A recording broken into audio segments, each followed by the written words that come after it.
सबैमा नमस्कार।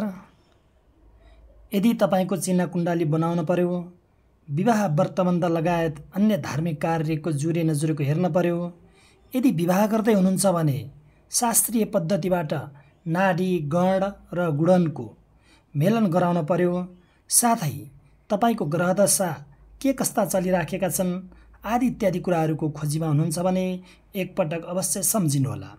शास्त्रीय पद्धतिबाट तपाईका समस्याको समाधान गर्नेछौँ।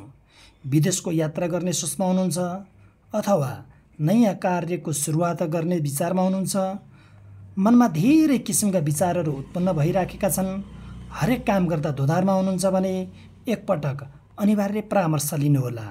साथै तपाईले मेरो युट्युबलाई सब्स्क्राइब गरी त्यसमा दिएको नम्बरमा व्हाट्सएपमा मेसेज गरी तपाईका समस्या भन्न सक्नुहुन्छ ताकि मैले समाधान गर्न सकूँ। धन्यवाद।